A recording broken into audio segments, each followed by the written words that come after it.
for the operation. It ain't fair, but I feel like we're the nation. So raise the flag and do the preparation. Welcome to reality, there's no way back. Welcome to reality. Can't fuck with that.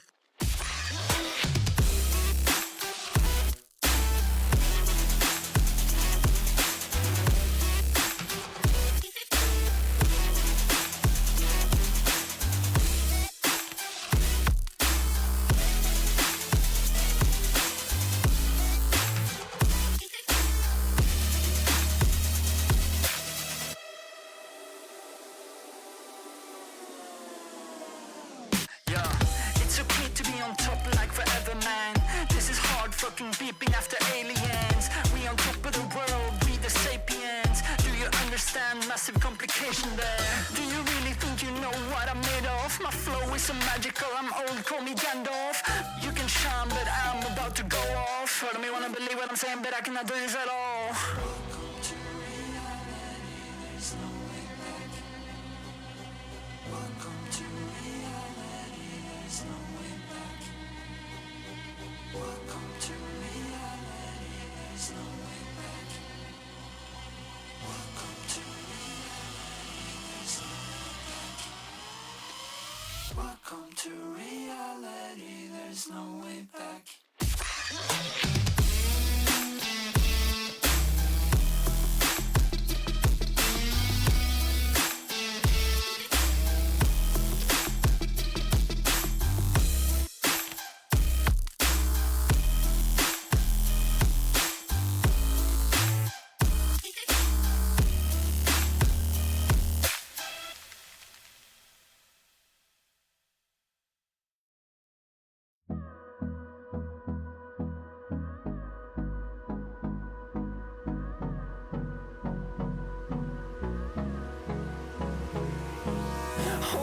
Close till I get up. Time is barely on our side. I don't wanna waste what's left. The storms we chase are leading us, and love is all we'll ever trust. Yeah, no, I don't wanna waste what's left. And on we'll go, through the wastelands, through the highways, till my shadow turns to sun rays. And on we'll go, through the wastelands, through the highways. And on we'll go.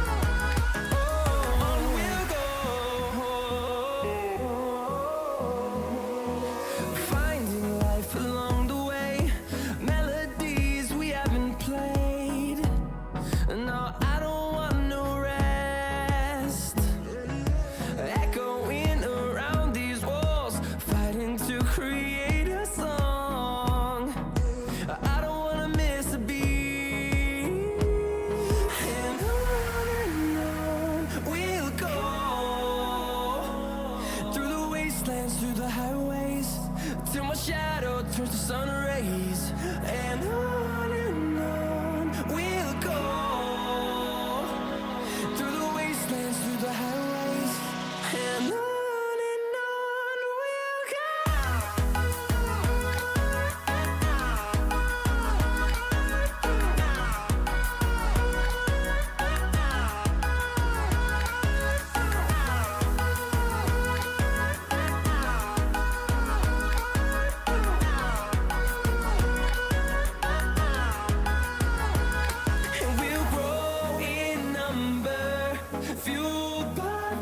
See the horizon, turn us to thousands, and we'll grow in number, fueled by them to see the horizon, turn us to thousands.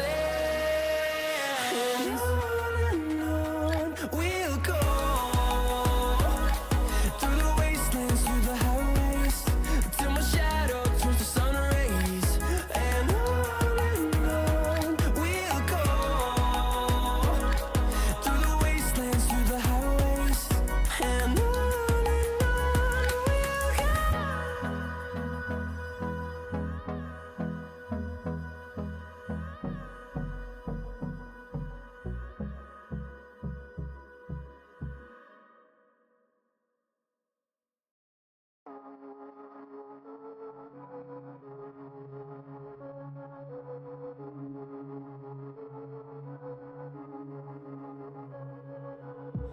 I lied awake for days, counting all the ways I died. Everything I couldn't save, buried down, still half alive. It's got me crawling in my skin, but no one's coming out to hold me close. Pouring out the gasoline, yeah, I've been making friends with all these girls, and I got nothing left to lose. Fight to the future.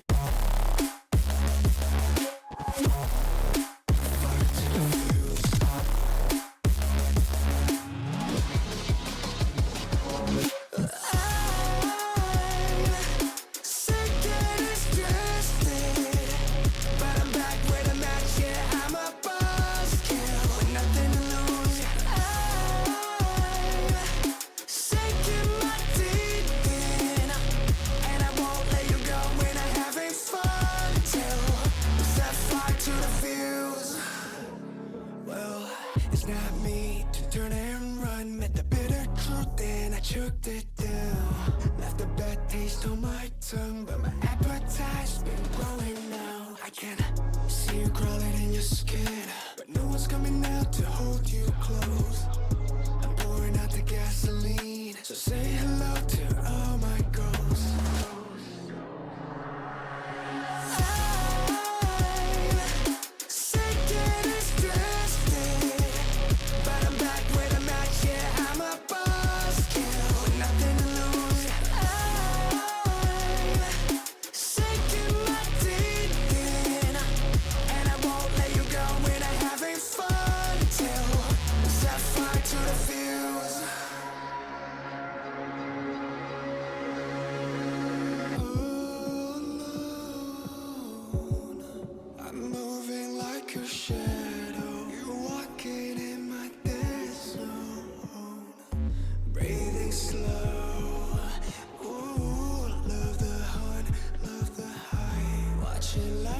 From your eyes, and this is not a warning, this is not a test. I'm turning on you and I'm coming for the rest. And I'm about to ignite, just try to play it cool. Echoes in my head.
joy. In the pulse of dawn, we embrace the day.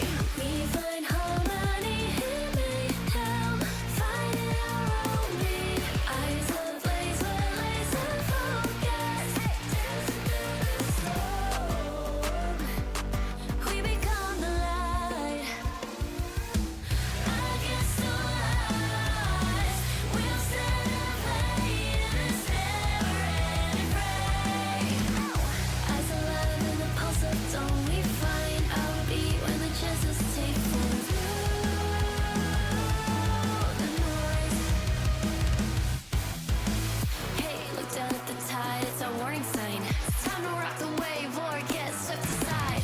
Crash through barriers, our destinies untied. Welcome back, everybody, to the SLE. The playoffs are high and intense. We've just casted in about an hour ago the series between Good Chi Nebula and Black Flag Sailors. And what was a tightly contested bout sadly ended in a rather dominant game 3. And we'll see if this series can provide a bit more of a close contention, because I think the general consensus between these two squads is that they are very, very close to each other in terms of their potential that they could perform in. But in reality, I think one team has had a better split than the other. Deadly Chi has shown that they are making their names known. They are a deadly roster. That's definitely not an argument to make. The one concern about this roster is realistically how far can they go. They definitely have talented solo laners. They've got a bot lane that just is redefining the idea of reliability. And just Ryan has fit into this squad perfectly after week 1. Whereas on the other side, Chitaly, a roster that has gone through multiple changes now. They fielded myself at the start of the split due to personal commitments. I could not play League of Legends anymore. They fielded Baker in the mid lane. And, he was only doing it momentarily as a sub. And now they've got Astra Looper filling in. Not filling in, as their now new main mid laner for this team. She comes into this roster with a champion pool that supersedes expectations. You see Skarner, you're thinking, okay, that's probably flexed into top jungle. No, let's go mid lane. And Sounds that's what like you were Astrolooper's about. yeah, sounds like you were the sub after all. Maybe. I mean, maybe. I won't speak too much on the problems of that team, not to reveal too much. But the draw. Oh, I am also joined by Nick. Hello, welcome. Hello, You hello. AFK at the start, but we are in draft already. Varus picked straight away. Not sure if that's a flex pick. I know Varus can be moved into the mid lane, but I know for a fact that Icehound of Deadly Chi does play that Varus mid, so taking that away from them is definitely a good start. Hello, Nick. Any thoughts on the matchup today? Well, I mean, there's been many weird picks in League of Legends today, especially, looking back on FlyQuest against Genji, but, FlyQuest taking 2 games off of Genji. Wake up, grandma, back to the pension fund house with you. We have 2 insane teams, and as you said, Varus being taken off the chart of the mid laner of the right side Chi, and Tristana actually being a pick that is going to go probably into the Varus. But the thing is, looking at Tristana as a champion, she's not great, not in a good position in the leaderboard. And the question really is, right, how does Tristana fare right now in the meta game that is SLE?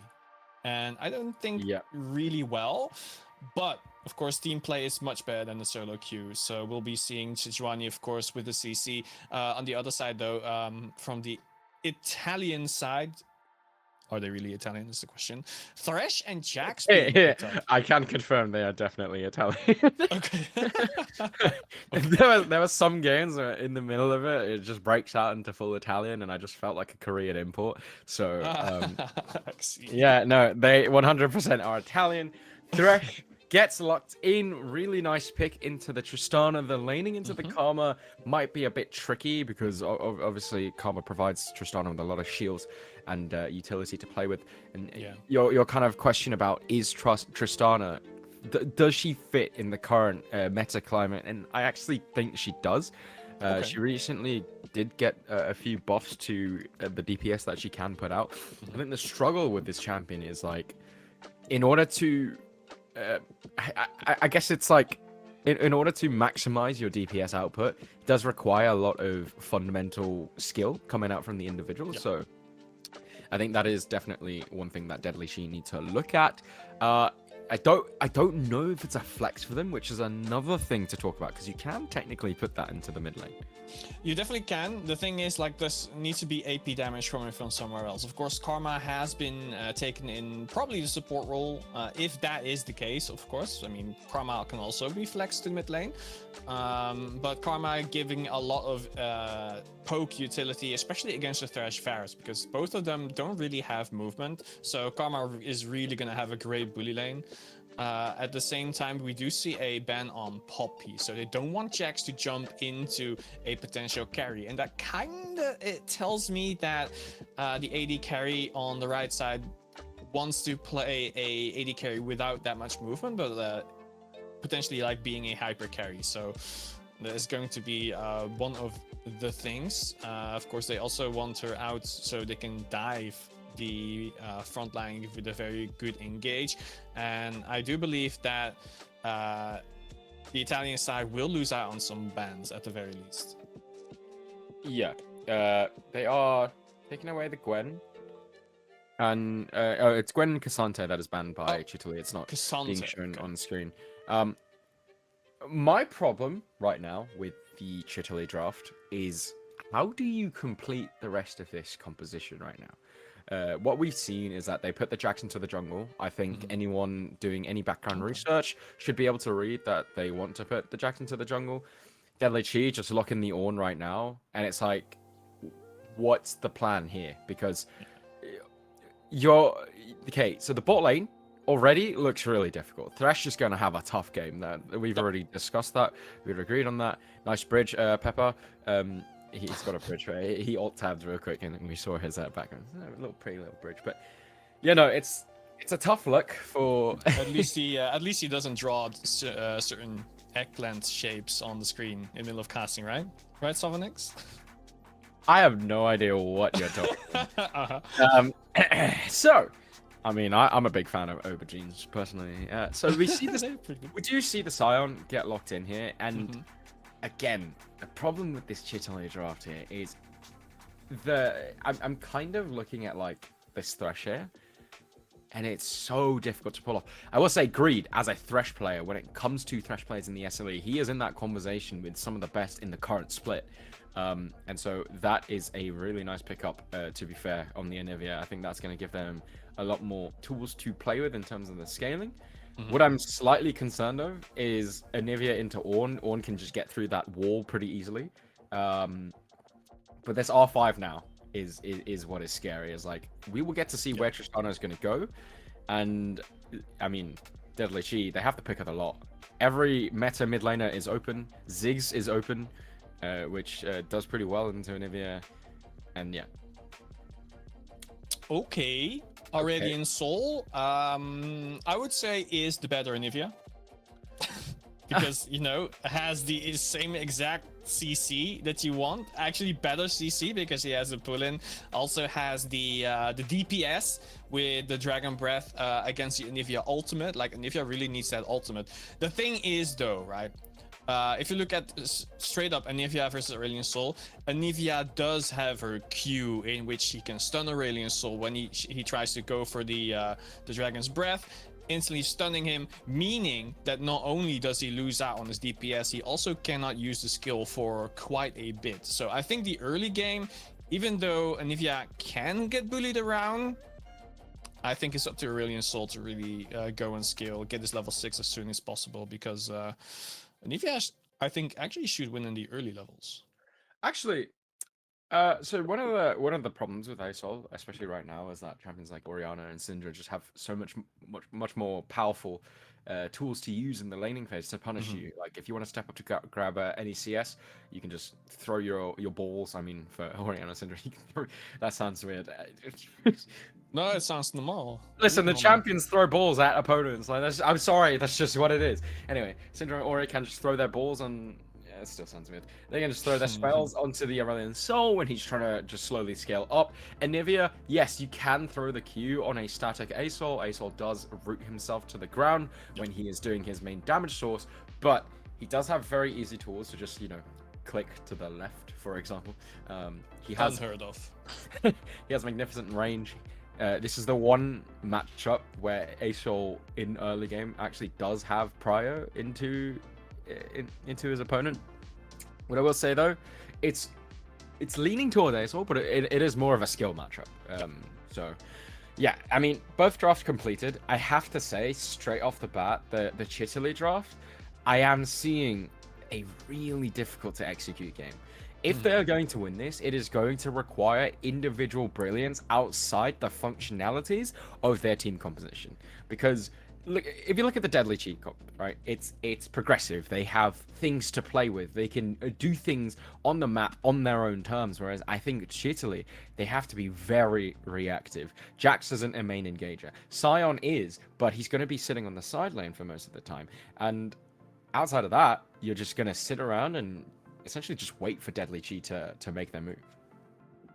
I mean, you do say that. However, you only really have to land one Thresh hook, and you only really need to land one Varus ultimate, right? So Varus really likes to have his ultimate as a self-peeling tool, but I think in this case could also be a very good engage tool, where you can just snare the entire enemy team, and then Jax gets basically a free jump in to stun potentially 2 or 3 of his opponents and just go on a rampage, right? And I think like if you can combine that together with the Sion ultimate, where you get a multi-man knock-up and the Nivea ultimate dealing a lot of DPS magic damage, I think there is a recipe for a clean team fighting game. And they are Italian, so they definitely like their recipes. The only thing is, like, it could also become spaghetti, and that's what you don't want in this case. That was amazing. What a sentence. What a sentence. I mean, yeah, it can go really hard, and I get your point about the Thresh hook, right? But I'm like, okay, if you hook Sejuani, nothing's gonna happen. If you hook Tristana, she's just gonna buff a W and get away anyway. Wait, does she though in SLE? That's the question. Will she? Hey, man, I'm not taking that into account. Okay. But no. If you hook Ornn, that's probably not going to achieve much either. Hooking Karma as well is going to be extremely difficult. Probably, weirdly enough, Karma would be the easiest and best to get a death sentence on. Yeah. So that is Soul's where going to be in the back, right? Soul, you're not going to hook because he's way in the back. that is where I see struggles. But another part is, right, you saw in the other series there were clear priorities on both sides, and it was priorities that kind of fit the meta. So last game, Nebula, they B1 the Kai'Sa, Black Flag Sailors B1 the Kai'Sa. On the other side, it was R1 on the Skarner, and all these kind of things, which is like what, weirdly enough, it's similar to what we're seeing at like Worlds, for example, right? Whereas like B1 Varus isn't something we've seen in multiple patches. It's been a very long time since we've seen a Varus priority like this, and so yeah, I'm definitely surprised to see that. I'm surprised that they were so concerned about the not concerned, but so keen on ensuring that they locked in the Varus. But yeah, we'll see. I mean, I don't think the draft is necessarily terrible. They can do things. It's just they're very limited to Sion ultimate and Thresh hitting hooks. Outside of that, finding engage angles is going to be very, very difficult. Yeah, definitely true. So it's definitely up to Chitaly to find their way in. They have tools. The thing is, they have to cook quite well this time. At the same time, Chitaly, Deadly Chi, whatever, Deadly Correct. Chi has. I don't want to say they have great engage tools either, but they have an easier time, I think. Especially, I mean, both teams kind of in the end do the same thing. So you got Sejuani with her ultimate for engage, you got Ornn with the ultimate for engage, and other than that, there's nothing really you should look at. Maybe Aurelion Sol with the ultimate could get a stun or two as an engage as well, but you have to build it up first, and then the opponent can really just look out for that as well. And both teams wave clear extremely well with the mid laner. Varus has a little bit of a more difficult time than Tristana wave clearing, but he doesn't really care that much anyway because he got the Q.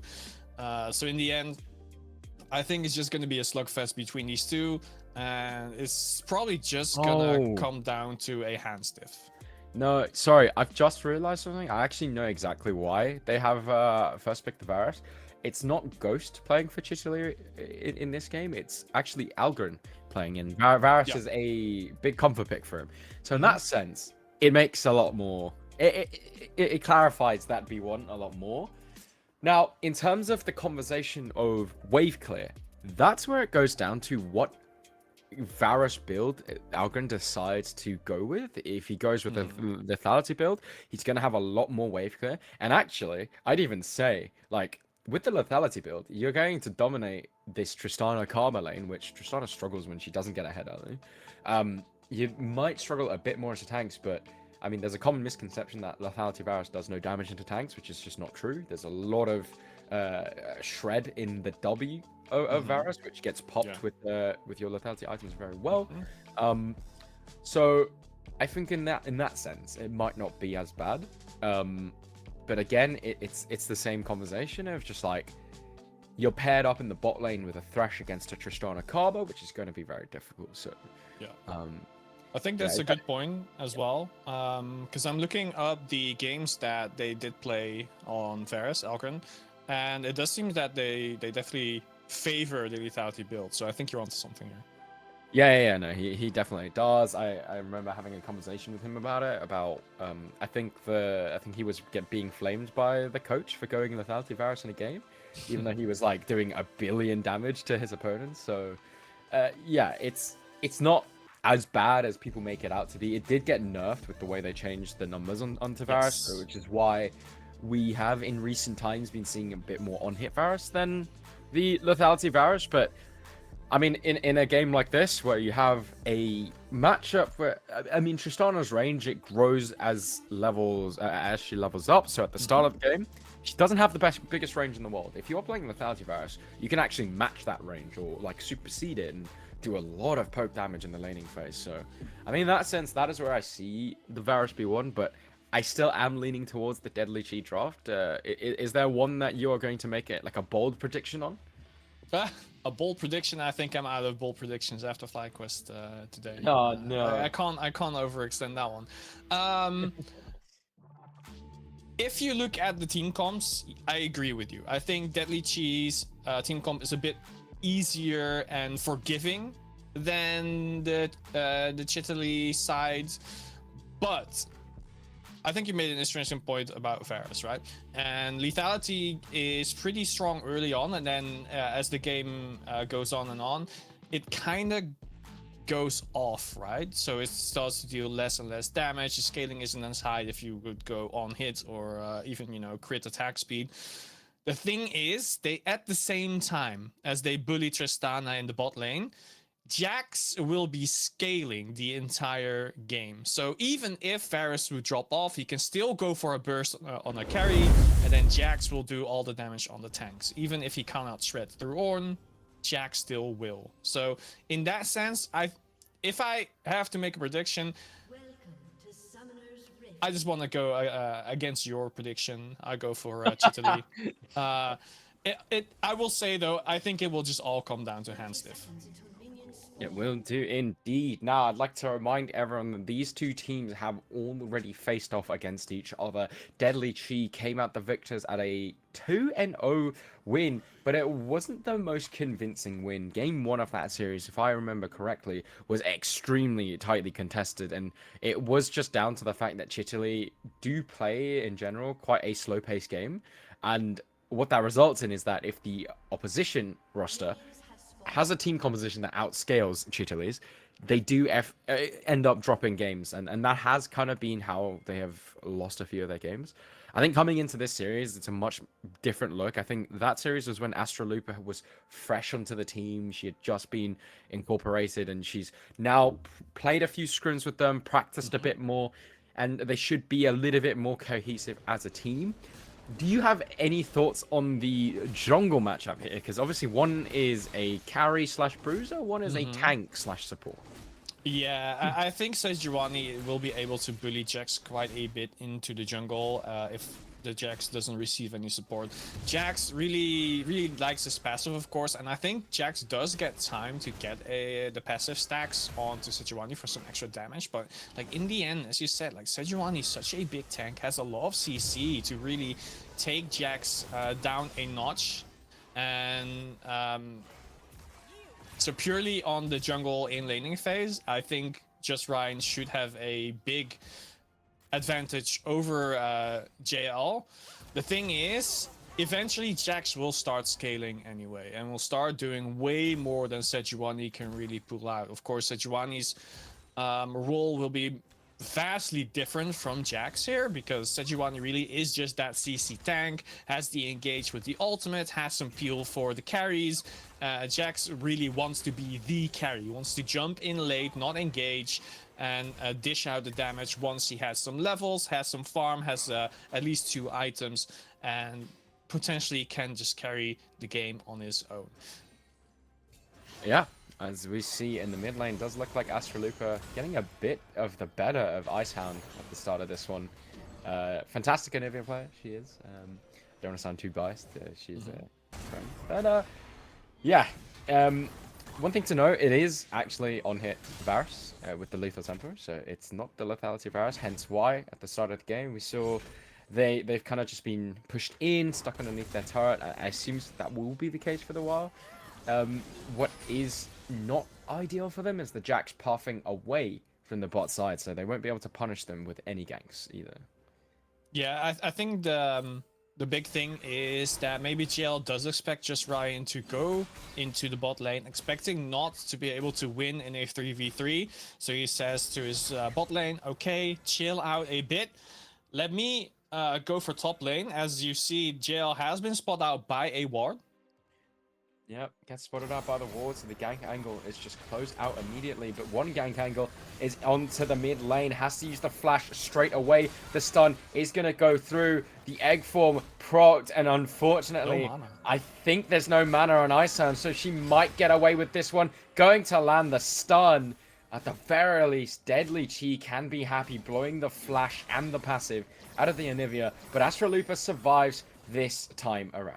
Yeah, and we might be looking for a dive here as well, because the cannon minion is there attacking the tower, and Astralupa does not want to miss out on that experience. That is like the big advantage that junglers are doing. They look at the minion timers. When is there going to be a cannon wave? Top lane though, Trace going in favor of Jeff right now. But that's why the gank happened. The flash is has gone away as well, and if Astralupa was not willing to step away from her turret, that would have meant there was going to be a dive with the Sejuani, there would be a first blood. So very well played, I think, by Deadly Chi. The big thing here as well, of course, JL being spotted by a ward, so they know exactly where Jax is playing, so they know that the side lanes can just play and do whatever they want as of now. It was also shared experience between Icehound and Just Ryan in the mid lane, so that might also become a factor later on when Astralupa, I think, will hit level 6 before Icehound will. Yeah, actually, Call of the Forge God used in the top side. Sion did have just about enough mana for that shield, so we'll just stay alive. Very interesting. I did not expect the top lane to be the heavy combat lane, considering that they are 2 tanks. Yeah, sometimes you have to just slap each other. It's like the sumo wrestlers. True. A lot of damage. Yeah, but the thing with sumo wrestlers is like they struggle to barge roll. A jungle encounter is going to happen here. JL, ooh, a bit of a whiff on the combo. Doesn't quite get the stun onto Just Ryan. Greed is arriving here. Flash Flay is going to start this one. The hook is going to land onto the Sejuani. Flash available for Just Ryan to use. He flashes against the wall, gets walled off by the Anivia, and first blood is locked in for JL. As Lord Lighty late on the row, and just as I said, it might be tricky for Greed, but he is a fantastic Thresh player, landing the hooks, and that is first blood for the Jax. Yeah, and not only is it first blood. Oh wait, never mind. Yeah, we have to be careful. Astralupa, really nice wall. Is going to get some support from the Thresh in a moment. Icehound very low on mana, so cannot play this one any further. The Anivia is just causing so many problems for Deadly Chi. It almost looks like they've never really played against Anivia before, and struggling to deal with it.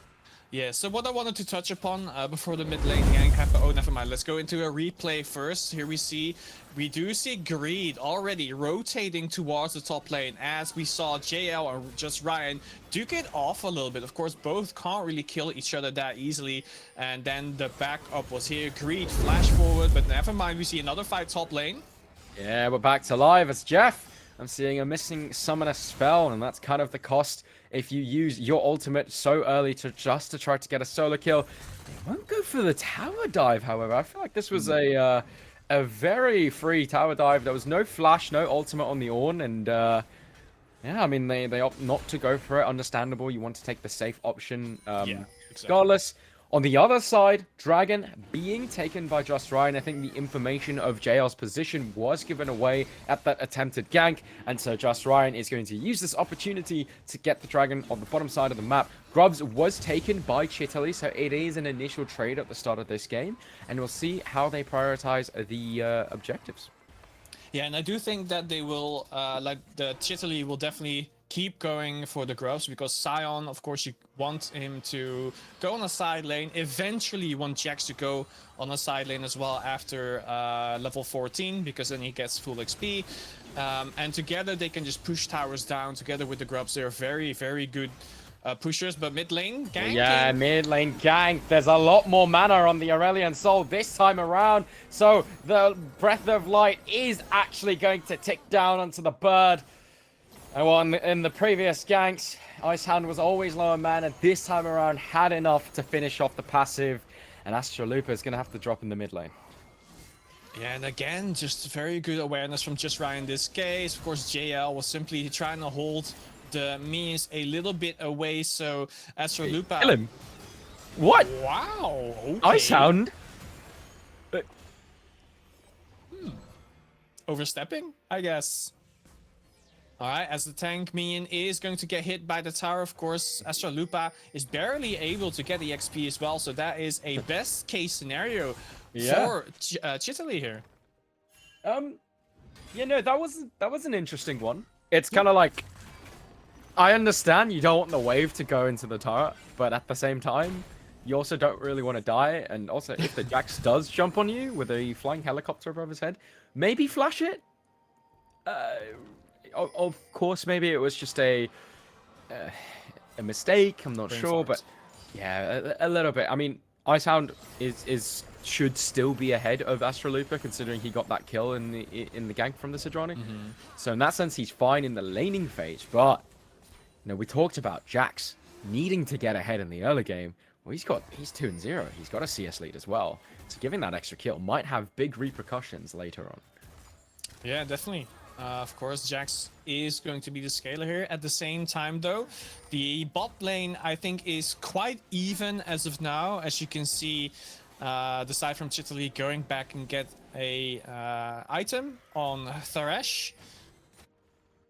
Actually, it's just a ward. They just want division. I think they are definitely setting up for the next objectives here, but they are not really about to spawn yet.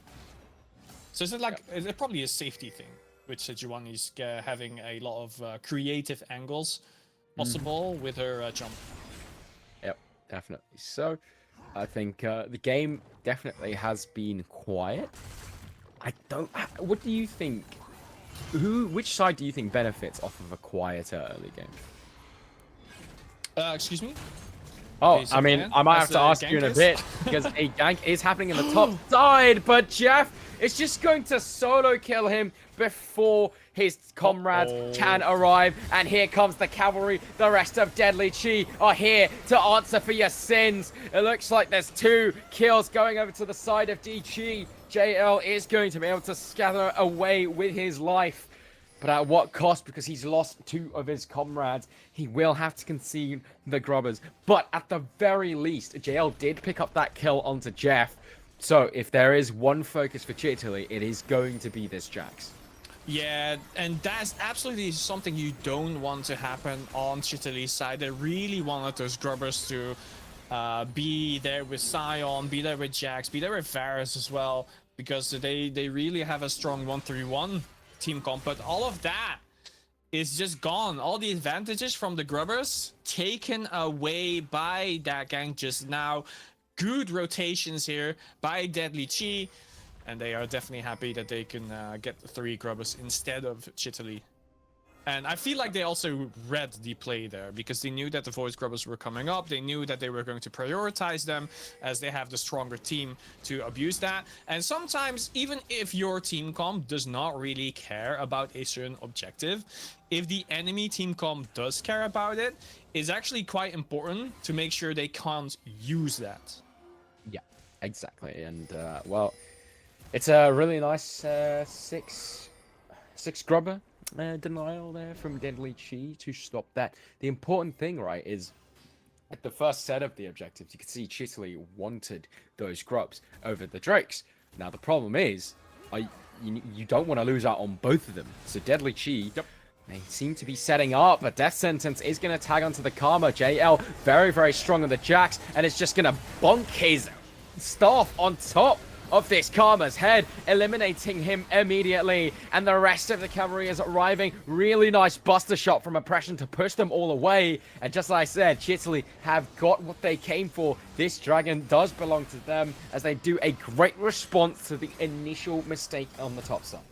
Yeah, and now it is basically all tied up in jungle objectives. We go into the replay. You can see Greed was already setting up together with JL. They knew that Jax saw the wall, was going to clear it, and instantly they engage from Thresh, hooks Karma down, and then JL, importantly, gets a 4th kill already. And then they will just be able to jump away, use their CC to lock down Sejuani. Of course, she's too tanky to really get a kill off of that as she flashes away. But again, there's a flash being used as well to get out of that situation. So I think next time Sejuani goes in, she's not going to come out. Yeah. No flash is meaning that that little ball is going to have a much more troublesome time. Of course, kind of looking across the board, there's not much of a reason to fight outside of this Rift Herald, which obviously I think it's not the worst objective in the world to give up, considering that plates have fallen. So you're actually fine with that. I think the concern right now for Chitaly is a lot of the gold is funneled into one character in your entire team. You see that gold lead, it is basically dead even. But look across the board. Deadly Chi are ahead in every single lane except for jungle. That is where the gold... Okay, never mind. Well, first turret means that the gold... Thanks, Oppression. Just take the turret and just remove my point of analysis. Yeah. I mean, you got oppressed. That's crazy. Yeah. Well, whoa, don't say that to an Asian. Oh, I will. Oh my god. Anyway... Genji for life, baby. Okay. Algren now in danger. Lord Lighty gonna find an angle behind the Tribush. He doesn't flash away. Misses the Chain of Corruption as well. Ooh, a bit of a mind control play there from Oppression and Lord Lighty. Yeah, Algren will have to blow that important summon as well. Yeah, of course, it's a 60-second cooldown on the Varus ultimate as well. It was kind of used as self-heal here, just to get out of my face card in this case. So Oppression was like, yeah, okay, that's fine. Yeah, it is absolutely fine. As yeah, well, Varus Flash being burnt down, I think Chitaly have made their intentions clear. Playing more towards the Sion, actually, than the Varus, which, you know, is... interesting. I guess it's more playing for the Jax on the Sion because there's a bit more setup. So kind of I get it. This bot lane is very hard to gank for the Jax. What do you think is the mid game transition gonna look like here? So I think you kind of want to play around Jax, as you've been saying, because he has such a big lead. The thing is, JL should not be anywhere near a lane because he's not level 14 yet. That means there's still a debuff on junglers' experience from minions. So he definitely just wants to stay in his jungle for a bit, meaning that Chitaly won't be playing as proactive as you want them to. At the same time, you already saw that Oppression and Lord Lightly were really bullying Algren and Greed, and I think that's just going to be the case up until JL gets that level 14. The thing is, he doesn't really have time for that because the Drake is about to spawn in about a minute and a half. So JL has to be very wary about that as well. So you can see he's already going to grab some vision, and Sejuani already pinging that, yep, I know that Chitaly is trying to get that. Karma and Tristana are kind of hovering there, but they won't be doing anything. Astralupa in the bot lane trying to push a wave there, and Aurelion Sol's already on his way to meet that. So again, it's simply just waiting for the next objective, which will be the Drake in a minute. And JL really has to come out of the jungle here. Of course, he is ahead. Algren has his ultimate back, so definitely is able to go for a potential engage. The thing is, he doesn't have flash, so he has to really be wary about his position. Yep. Has to be very, very careful. I mean, that flash is coming up very shortly. Death Sentence is going to tag onto Just Ryan. JL is here. He is the big carry threat. Just Ryan does get stunned up. The wall, not the best we've seen yet this game. It does mean that Sejuani is pushed to the other side of that river and onto safety. Now the Dragon contest is going to be tense. It's going to be incredibly difficult for both teams to give this one up, so they definitely will want to contest this. Mid lane priority seems to be claimed for the side of Chitaly, whereas Deadly Chi, they are approaching this from the bottom side of the river. Just Ryan approaching slowly towards this Sion. He's going to use that Arctic Assault over the wall. The Herald charge onto that mid lane wave, meaning Oppression and Icehound are lured over to the side. The Death Sentence going to tag onto the Tristana, but as he said, a very slippery AD carry in her own right, so is able to jump away. That Herald has done its job. Shelly has slain that mid lane turret, but they are still contesting this third dragon. Now, the side of Chitaly, they're back onto the mid wave, which means Deadly Chi are just going to start the dragon off. Now, Chitaly, make your intentions clear. Do you want the dragon or do you want the mid wave? It looks like they're trying to do both, but it's too late because the dragon is already shredded down. It is slain, no longer on the map, and Chitaly is starting to approach the fight, but it's too late. Here comes the Sky's Descent. It's going to tag onto everyone as the approach was just too slow from Chitaly. Algren's going to get brought down by Oppression. Here comes the resets as Astralupa is the next one to the target, but it's close to the turret, so should be remaining safe for now. But once again, according to Myers, Chitaly lose the dragon, they lose the fight, and right now the gold lead sits in the pocket of Deadly Chi. And you really have to wonder what the choices were made, but engage again on Astralupa. It's not really going to get anything off of it, but again, you have to wonder what the comms were like. What was the shot calling? Because they were splitting. They saw that they were going to get the first tower. Then you could see that Deadly Chi was moving downwards, pathing to the Drake. And at that point, you need to make the decision. Do you go for mid tower? Do you go and get the Drake? They didn't do either. And then they were like, wait, why are we even here? We can't go for a team fight. There's nothing to gain here. You instantly see the engage from Deadly Chi. They're on board. They have one goal in mind. That is to kill the entire team of Chitaly. And they are definitely able to right now. And you're seeing the struggles with the team composition from Chitaly. These team fights are borderline impossible to approach. What did the Sion do? He stepped up, tried to look for something, but that's as far as you're going to get in terms of reliable engage. On the other side, you have a Sejuani ultimate, you have an Ornn ultimate that can just completely send it at the press of a button, and that is where this Chitaly draft is hard to pull off. They don't have the means to start their own fights, let alone the fact that that was not a fight on their terms. So that is the tricky thing. JL still a massive threat on the Jax, as Algren is going to use the Chain of Crush onto Lord Lighty, and I have to say, this Mikhail's Crucible rush by Lord Lighty is a stroke of genius. Yep, it basically gives another cleanse, but cleanse this. Yeah, he already used it, but JL is not going to find anyone, but just jumps into oppression as it looks like Skera's going to find the unstoppable, I forgot the name of it, the Scion Hunter. I think it's Onslaught. The unstoppable Onslaught. It's going to be a start to the Baron as well. That big AD carrier is not existing for this current moment in time. Icehound is on the other side of the map. I'm looking at the health bars, trying to see which dragon or bird is going to die. They opted for a team fight though, and Green is 1 HP from death. He's going to be finished off by Just Ryan. I thought we were taking the Baron.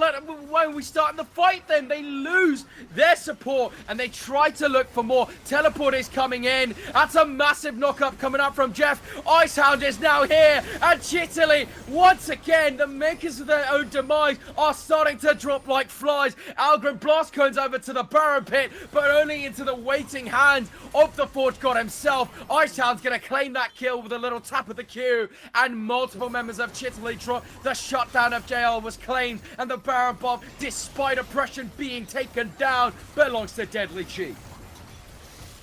I really don't know how to break this down. So they went for the Baron, and I think that call was all right. And then the team fight, and I was really paying attention to what JL was going to do in that fight. And I don't know if we're going to get a replay, but JL was just wandering around like, what do I do here? I can't engage. And I don't really want this team fight, yet my team does. So in the end, it just means he didn't really do anything until it was too late, and he got bursted down. So what really is happening here is JL has a lead, but he's not using it. And it's just a detriment to his team right now. Of course, there was a tower taken by Astralupa, so at least they get something, but that something, it really pales in comparison to what the Deadly Chi has gotten.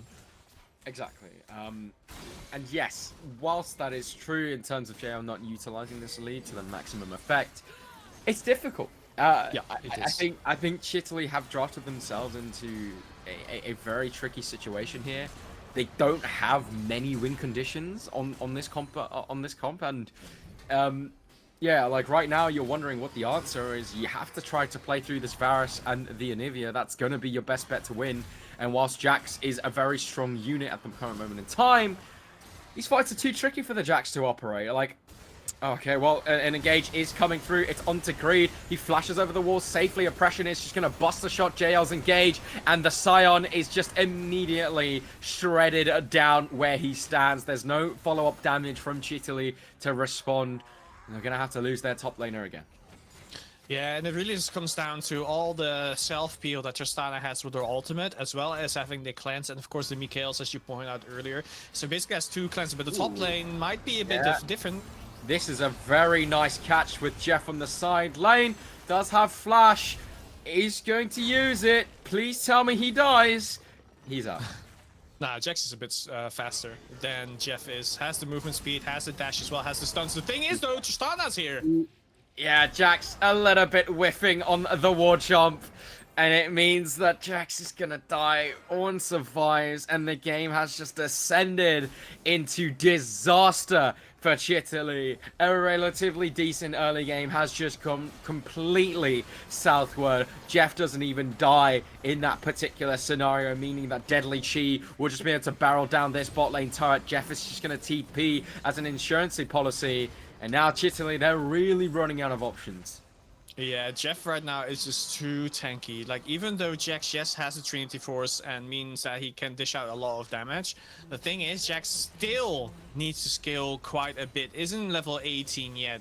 And I think at level 16 he gets another power spike, but he's not even close to that yet. Yeah, he's not. He's got that Starix gauge now. And if those wondering in the chat, what the hell is that third item? Yes, it is Navori Flicker Blade on the Jax. It is a preference of JL himself. I can't speak too much on that build. I don't know the functionality behind Navori Flicker Blade on bruisers. But he's working towards that third item. I think when he does get that, he's going to hit a bit of a spike. Again, I don't know what Navori Flicker Blade does for Jax, but I mean, I can't comment too much on that. So, I mean, I do think yeah, what do you think? It basically gives his abilities a bit of more of a cooldown, right? I don't know if Greed is going to catch some Icehound here, but yeah, I guess not. So what he basically wants to do, because he sees that there's so much CC on the side of Deadly Chi, he has to use multiple jumps to really get something out. So what he really wants to do is get the jump and stun. Ooh, speaking of the jump oppression, that's Tristana, not Jace, buddy. You didn't need to go hammer form onto your opponents there, as it looks like the AD carry of Deadly Chi might have caused some issues for his own team. The rest of Chitaly are starting to collapse onto this play. Icehound, a very strong unit, does have the Sky's Descent stacked up and ready to use. It's gonna drop onto the ground as everyone from Chitaly are starting to feel the effects of the dragon from space, as Just Riot playing frontline, and the Sejuani zoning out 3 members all by himself. That's a nice wall from Astralupa, zoning out Icehound, but the rest of the front line of Deadly Chi are just too strong for now. JL hops over to the wall instead of taking the lantern to safety, meaning he's going to fall to the dragon. Astralupa has to run, does have the passive, so should be fine underneath this turret, but Jeff is just going to be able to free tag this turret. Does get hooked by Creed, but Astralupa is dead. Icehound goes godlike, and although he had a troublesome laning phase, he's coming out of it the victor. 14 kills to 7. This is a dominant mid game from Deadly Chi. And you really saw what JL's plan is with the Flicker Blade, as he just wants to be the engager now, wants to jump in, stun people, get some auto attacks off, and that reduces the cooldown of this next jump stun combo. The thing is, he does give up a little bit of damage in favor of being the engage, and with his lead, he is the damage dealer. And right now, he's basically in a very tough situation in, do you want to be the engage or do you want to be the damage dealer? And Jax kind of wants to be both with the Flicker Blade. And as you can see, giving up on that damage, it really gives Deadly Chi even more space to play. I definitely see the idea behind that. The one question I ask is, why not just then go Spear of Shojin, which kind of like, if you're concerned about having long cooldowns, then there is a bruiser item that kind of, I guess, equates to what Navori Flickerblade does for AD carries, and you can just run Shojin in a game like this, have a little bit more sustain in these fights, and I guess the components of Shojin just fits better to Jax. Like, Jax attack speed isn't that important, it's already in your kit. Crit, like, he doesn't really use that well. So yeah, that's kind of the question mark for me. Of course, he knows the champion better than I do, so I will trust that he knows best. But now, we're looking at the game state. It's not looking good for Chitaly. They've lost consecutive fights in a row. And there's a call on the Forge God called upon onto Algren. The cleanse is late. He's getting knocked up. And Just Ryan claims the kill. I was going to ask you, how does Chitaly approach the Baron? I don't think they do, because they've killed 2. And the Baron belongs to Deadly Chi. Yep, they're just not going to go even near. And at the same time, there's nothing really for them to gain on the map in response. So I do see Jax and Sion pathing top. So maybe they want to contest it. Yeah, they are going for it. JL, he is a master stealer. He's in the pit at the right time, but gets Buster shotted out just in the right moment, as oppression is going to knock him out of the pit, saying no Baron steal for you today. And JL is just on the opponent Krugs in the moment where Deadly Chi just hop over to the other side of the dragon. Understandably so. Soul points. Yeah, this is Soul Point. I mean, this is going to be Soul. JL's on the other side of the map. Probably doesn't have means to contest this anyway. And now Deadly Chi, they are dominating this game. The kill score might not suggest that level of dominance, but in the last few minutes, it's not even been close. Yeah, and I wanted to mention as well that the Drake is going to spawn, so I felt like they should have been going to the Drake and get a potential brush, a kill brush, but yeah, I think something else is going to be killed here. Yeah, something else might be happening instead. JL is just going to try to jump away. He gets... Oh, he's just going to walk, delivering himself into Icehound to pick up his 10th kill of the game. And, you know, at the start of the laning phase, I was like, oh, Icehound's struggling a lot in this game. But then fast forward to 30 minutes into the game, He's now 10-1. Astralupa is getting one shot by a Tristana. Jumps over the wall to get the reset. The crit didn't quite follow through. But this is a numbers disadvantage situation for Chitaly as Skera trying to look for a way out of this one. But he's just being peppered with so much damage from the Tristana. He's going to get another reset now, focusing his attention on towards Greed. That's a really lovely death sentence, but the cleanse just as good, if not better. Now they're going to focus themselves onto this mid lane inhibitor, the wall, trying to buy some time for Chitaly. That Jax is respawning in 4 seconds, but Deadly Chi just playing the macro game. Gonna head over to this top side turret, knock up onto Astralupa as Jeff is just deciding, screw the macro. I'm gonna look for a random fight underneath their turret as, yeah, the rest of Deadly Chi go, no, let's go take that inhibitor and do this with diligence. And, yeah, they're just gonna grab those 2 inhibs. They're gonna start to back off here. Or are they? I feel like this tense situation, this dance has just not ended for about 5 years. Yeah, I mean, this is a Baron up minion wave. Nivea is the only one who can deal with these minions, but look at her mana bar already going down. I think Deadly Chi finally they're waiting for bot lane. Going to back off. Yeah, they were waiting for the minions to walk up to the bottom tower. They have the siege available to make sure that they push Chitaly back and away, giving them time to basically just destroy their entire base, but the team as well.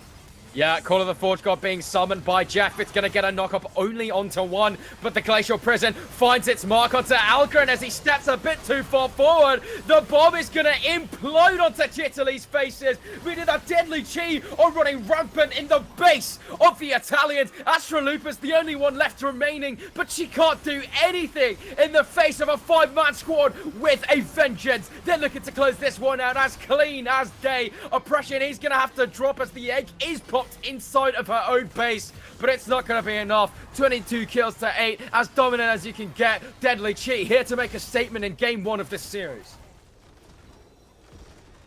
And what a statement that is as well. A quick 1-0 victory over Chitaly. Deadly Chi definitely looking so much stronger, and I think like it all came down to the draft diff, right? We were talking about it all game long, where Chitaly's team comp really didn't have many win conditions, and it definitely showed why, with Deadly Chi just having the easier engage, like not even just easier, safer at the same time as well. Sejuani throws her ultimate. She doesn't care if it hits or not. If it hits, great. I'm gonna actually full engage and you're all gonna die. If not, I'll just walk away. While Chitaly, if they want to engage, they will either, from Varus, waste his entire tool that he can peel himself with to make sure that Deadly Chi's champions are not close. The thing is, there were so many champions, and there's only one cleanse for Varus, and only one flash, that he really could just peel for one champion and then die. And I think that really is just the case of JL having all the kills and having all the gold, but couldn't do the damage because of the peel being so strong on Deadly Chi's side. So everything got countered by Deadly Chi here. Yeah, everything did. Well, they will have to try to go back to the drawing board. I feel like drafting has been the biggest problem of Chitaly. I think a lot of people say, like, if there is an issue with this squad, it is the draft, and the money to try and figure out what to do differently in this second one, because they're in the face of being knocked down to the losers bracket, which is not a place anyone wants to be. There's a lot of pressure with that. Of course, there is a second game on the horizon. For now, we're headed straight to a break, but when we return, game 2 will be ready.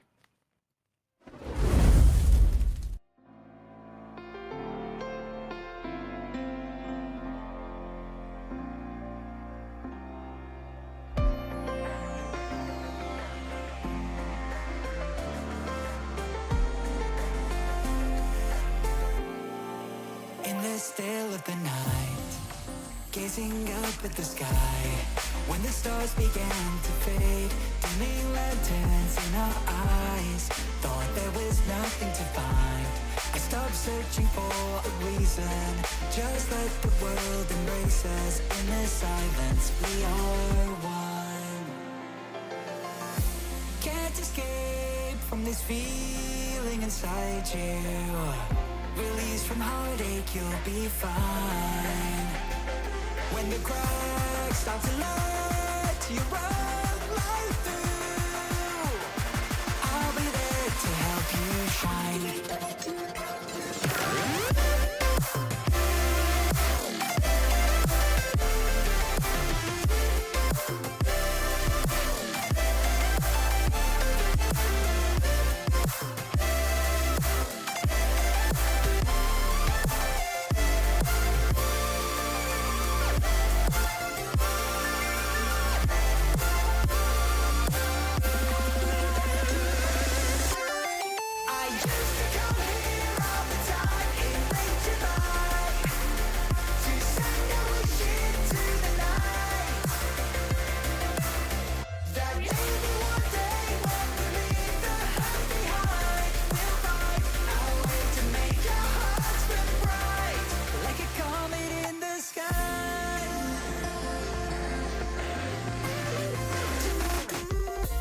promise you this, as long as you're looking, you'll see the signs.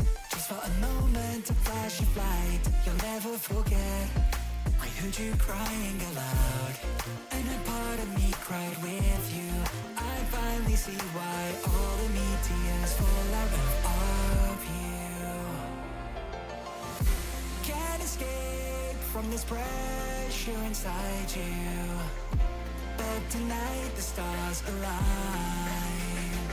When the cracks start to let you're all right through, I'll be there to help you shine.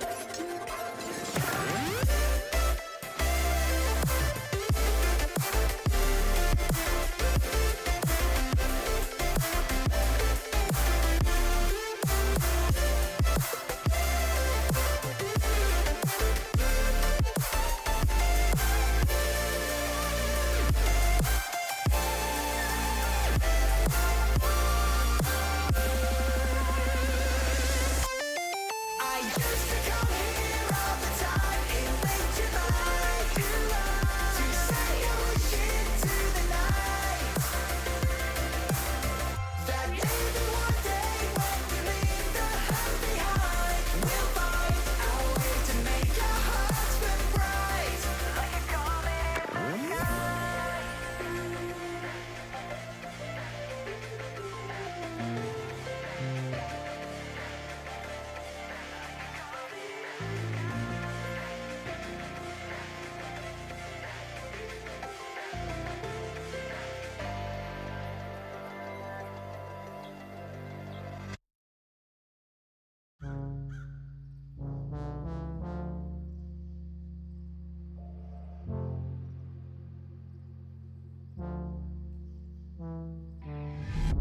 Blame it on me.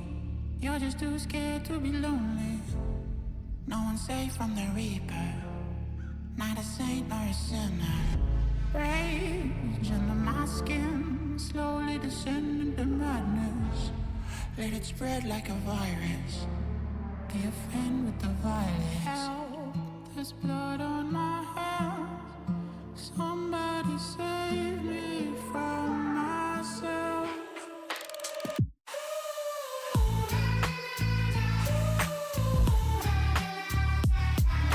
I'm off of the meds and it might get hideous. Why so serious?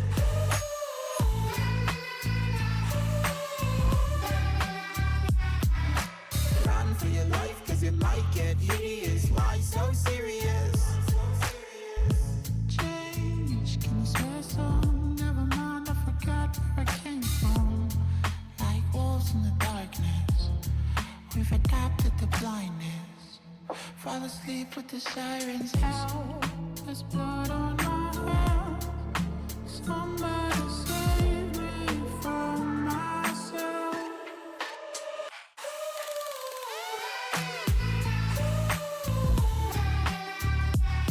I'm off of the meds and it might get hideous. Why so serious?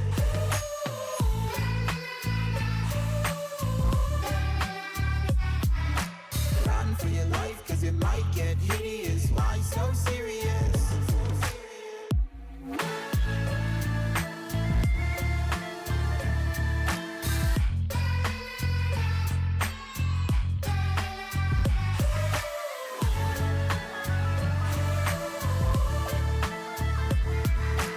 Run for your life, cause it might get hideous. Why so serious?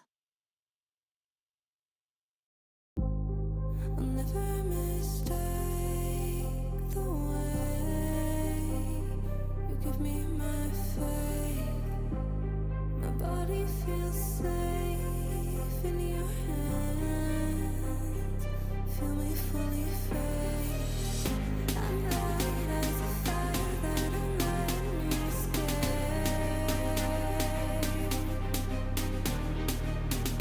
The stars still remember to fall to our fate.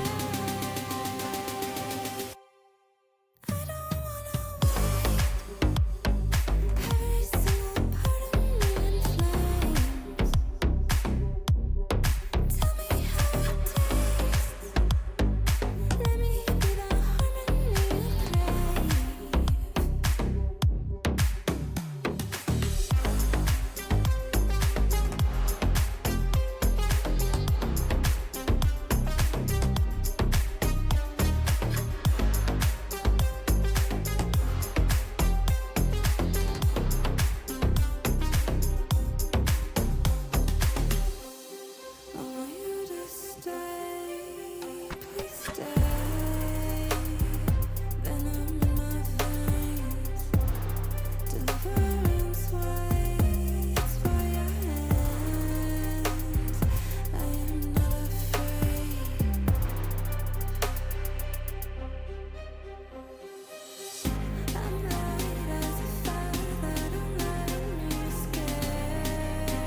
welcome What back, is- everybody. Oh.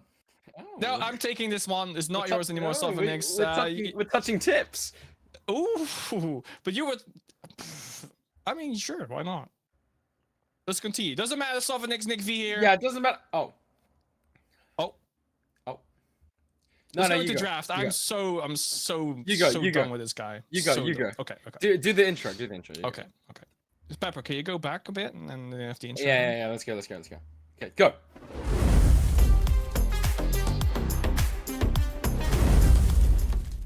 Welcome Welcome back. everybody. Oh, My God. Sophenix, come on, man.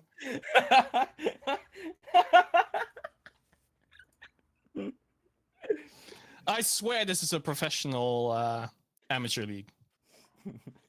All right, take 3, or actually no, fuck it. Let's go up.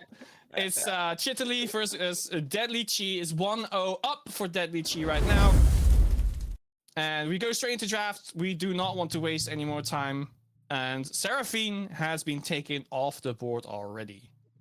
Yep. No more time being wasted in this one. Both teams just raring to go. Seraphine banned out. Now, the difference is Chitaly now banning that red side. Deadly Chi on the blue side. What do you think is going to be the adaptations both teams want to make? I think if you're Deadly Chi, it's just more of the same, right? But for Chitaly, what's the game plan moving forward here? Draft like an actual team. Please have a game plan.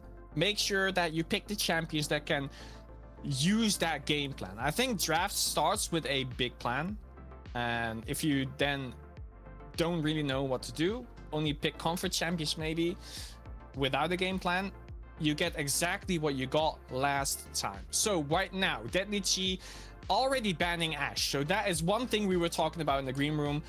If you want easy engage champions, you want to pick champions like Ashe with the crystal arrow, easy engage, taken off the board from Chitaly right now. Hui at the same time being banned from Deadly Chi. They do not want who's playing it again? Who? What The role? mid laner from Deadly Chi. Icehound. Icehound, thank you so much. They don't want Hui on Icehound anymore. Of course, we did see the Aurelian Soul earlier, and a talking point that you wanted to touch upon was that there was a mid lane that they lost, right? So the Anivia was much stronger than the Aurelian Soul, and I think there will be a big adaptation from Deadly Chi in the mid lane. Thing was though, being ganked so much by the Sejuani while receiving no help at all. The Anivia player was definitely being taken down there, even though she was winning Astralupa up against Icehound. I think there will be adaptations here. And what I really want to happen from Chitaly is that JL goes on an engage support. Yes. Jungler, you mean? Yes. Engage jungler. Yeah, and to I guess break more into detail, I feel like Astralupa played that lane incredibly well. I think it was like 5 minutes into the game, I was watching mid lane, I was like, Icehound is getting monumentally gapped here by this Anivia. And he picked the ASOL into the Anivia. Yeah. And you're just watching, like, and you're just like, all this Anivia needs right now is cover. She just needs some protective wards to know where that Sejuani is going to come from. But then instead, you see the Jax playing for the Scion lane when your Anivia's the one who's just stomping the lane. And it's like, surely that was the lane you wanted to play for based off how the lanes are going. So, yeah, that's why I say that was kind of my point, and as to why I felt like the baseline of Chitaly's draft kind of crumbled. It's just that Anivia was just left to be exposed. And we'll see if they do anything different. I don't mind the Zac pick. The Varus is going to get locked in once again. And Oppression is going to get his hands on his signature Ezreal. Very difficult to punish that champion.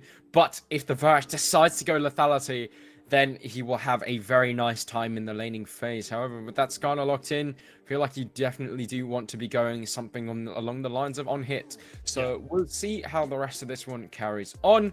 I'm expecting Deadly Chi to not really know where the Zac is going, unless they suspect it's going to the top lane. I would say you really expect this Zac to go into the top lane, because as far as I know, JL has never pulled out the Zac in an SLE match before. The thing is that you kind of want him on Zac with the engage, right? We see Aurora though being locked in. Okay. You want to Okay. talk?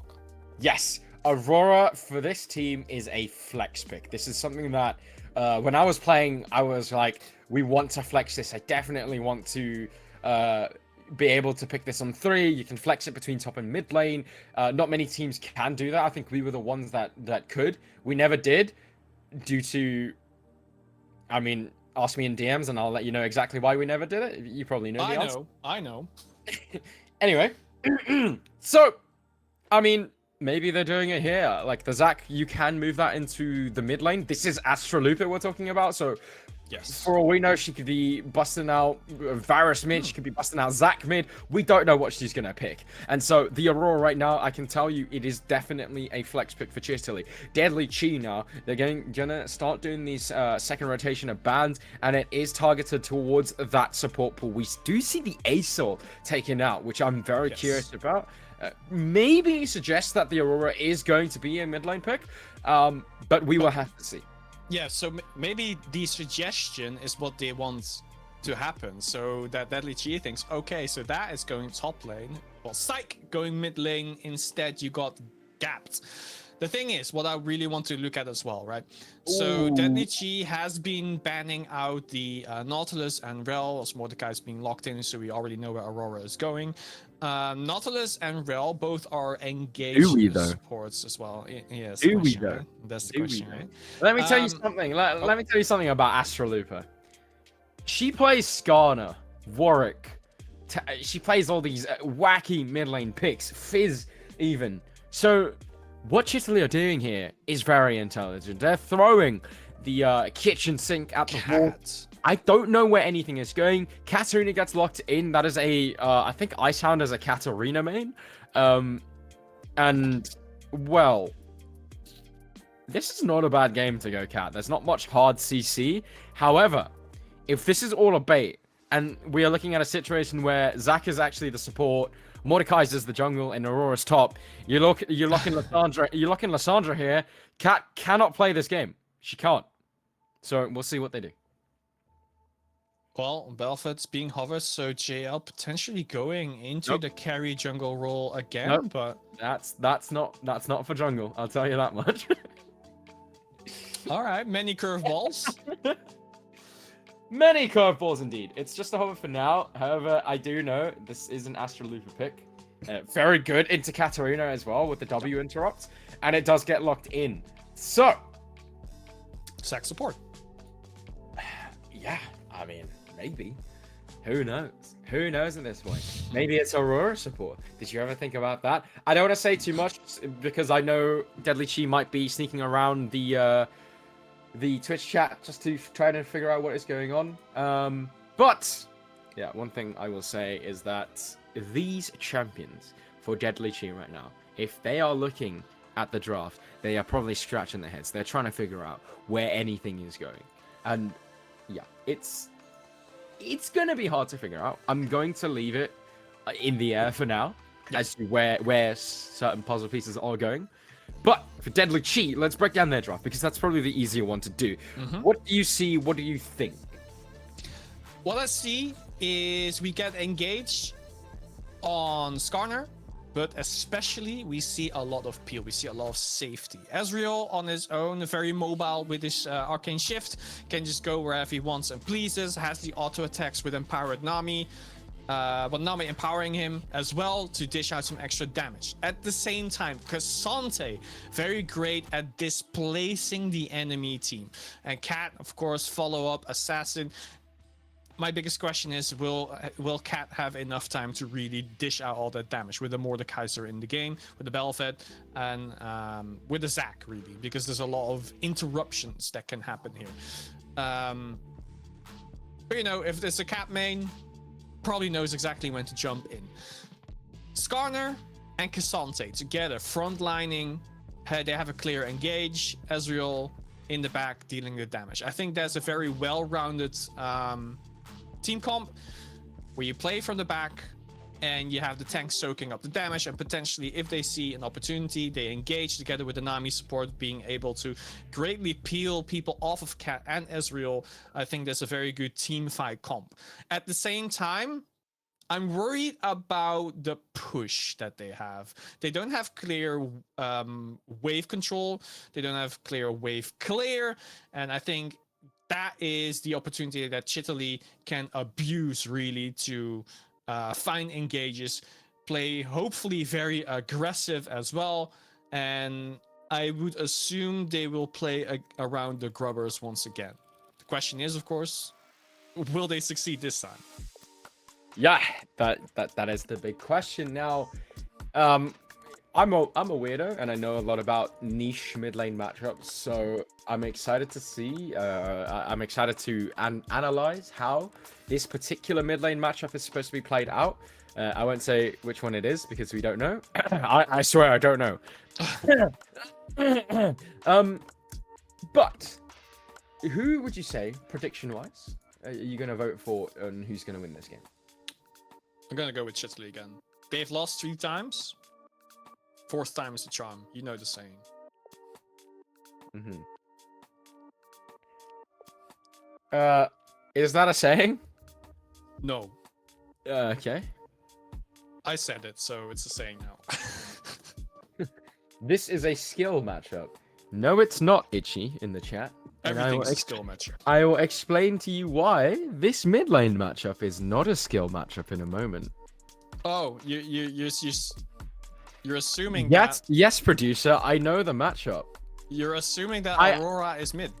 That's the thing, isn't it? Sophoenix is all this time. Sophoenix is saying Aurora might not be the mid laner. Nope.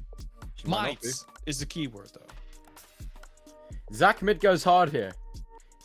I disagree. I mean, personally, I would say Morde is the mid laner here. No, But I know. that's just I know. personally. No, I mean personally. I mean, no, you're giving it away. I'm just saying, personally, I would say Morde has a good matchup against Cat. The thing is, I think Morde was picked before Cat. I really want to go, but I don't know why, but I have this gut feeling like the Deadly Chi players have the stream open in the background and are just like waiting for me to reveal. Yeah, Yeah, once Oh, we they get can? can we no, talk but about now? I don't want to explain how the matchup works because I know how the matchup works. I don't trust them. Let's just put it like that. Hey man, it's your own teams. Come on now. I do not run our SLE division, Okay. but I love them all. Equally, right? Or do you have favorites?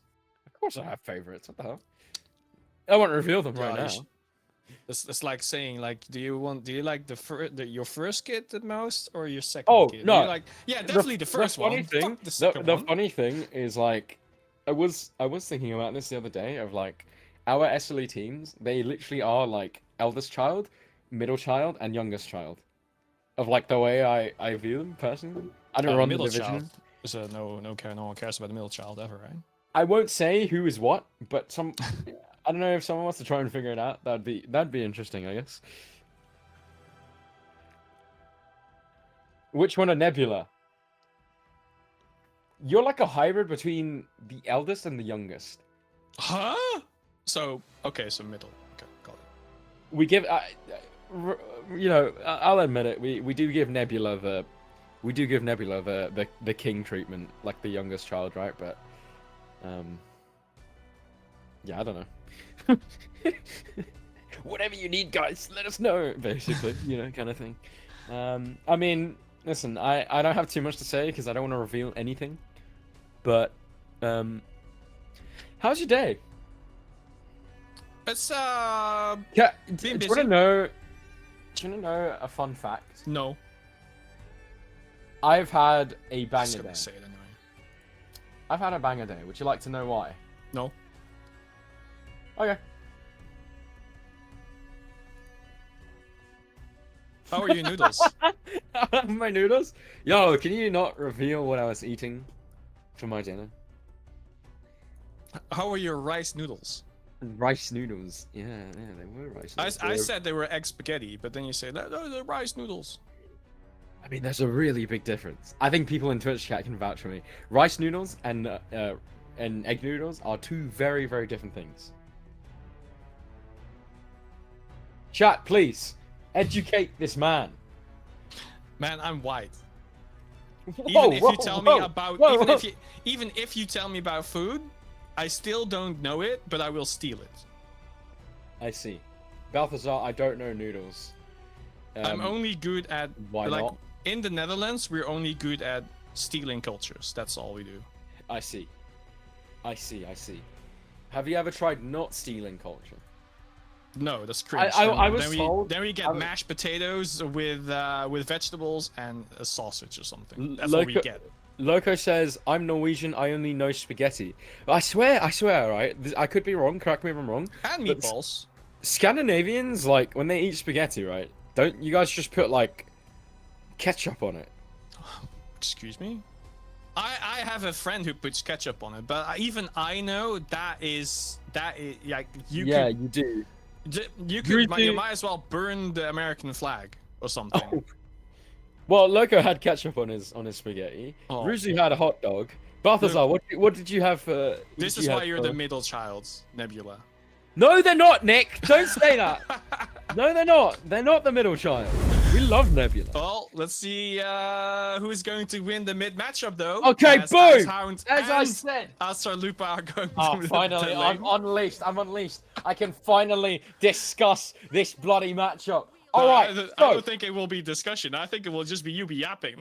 Listen, Belveth mid is fantastic into assassins, offensively and defensively. She's got that damage reduction spell. She's got a lot of damage in the dashy things. She's very mobile, and also, weirdly enough, she operates a bit like an Aurelia. She's basically, you want to use your dashes aggressively. At level 1, you have so much damage. Katarina has nothing at level 1. This is such a one-sided matchup, it's not even funny. It's like laughable at how one-sided Belveth dominates Katarina.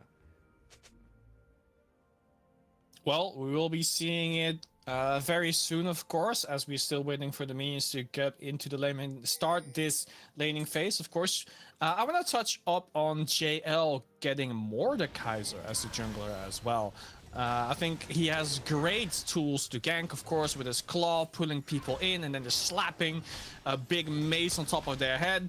At the same time, though, just Ryan with the Skarner will be a little bit more tanky, doesn't really care about gold as much as JL would here. He just wants to get some XP, scale up, and get his ganking abilities, really. But again, let's zoom in on the mid lane here. Wow, that was actually a great zoom in by Pepper. Really nice one. Yeah. Do you know much about this matchup? Do you know much about this matchup? None at all. I'm a mid laner sometimes, but this is one I never saw. Yeah, so Belveth, if you do damage, if you land all 4 dashes, it deals upwards of 800 damage, which is a lot. Already at level 1. Yeah. Damn. If all dashes land and auto attacks weaved in as well, yeah, that's that. Sounds like a world of pain. Obviously, the tricky part is that Katarina can obviously just sit on the turret and chill, but at the same time, that's not really what you're picking Katarina for. Nope. I mean, in the early stages, maybe, but again, you have the shunt boat to just get out if you really want. But again, at the same time, like Belveth, like Astra will just always have lane prio, and that enables JL to just go and get his jungle objectives as well, because Astra will be the first one, if they rotate at the same time, to help that jungle. Exactly. And we'll see how the rest of this lane plays out. I think the interesting thing here, you see every time Astra Lupa wants to go forward, Icehound just has to use the Shunpo defensively, meaning no reset on that ability, which is not what you want to be doing on Katarina. And he's farming decently, but there is a big wave pushing into him. Yeah, same thing again. Astralupa just controlling the mid lane. Like, it's unplayable for Cat. Like, what can she do? She can't do anything. And again, you're playing Katarina, right? Scaling is not the game plan, but what can you do here? Well, I guess one option is winning out on bot lane. Greed has to go into the passive. Algon trying to trade something back, but in doing so is melee range onto the Skarner. Oppression does land that Mystic Shot, but Greed with 1 ounce of HP is going to drop to his knees. First blood locked in for Lord Lighty. And that's very bad for him as well, because he wanted to trade, and all he really traded was his flash away for a little bit of damage, meaning that he doesn't have that for the next potential gank from Skarner. Everyone knows that Skarner is one of the junglers that can have the most creative ways to get into your lane and gank you, lock you down, and meaning that if Varus even gets touched by the Scorpion, he's just a goner. Yeah, definitely. So, whilst we are paying a lot of attention to the mid lane matchup, it's not that exciting because Katarina's just doomed. So that's basically it. However, let's look across the board. Bot lane already winning off that initial kill. Top lane not going well for Skera on the Aurora. It seems like, I'm not sure if this is just missing minions, but there was a series earlier today where it was Orianna into Azir, where... Top might be gang. Yeah, maybe. It was Orianna into Azir, where the Azir just, like, failed to right-click minions properly. Yeah, it's just... Unlucky. I'm not kidding, though. Hand stiff. I mean, I've been playing Azir for a couple of days. It's not that hard. Don't say that. Don't say that on the stream. It's...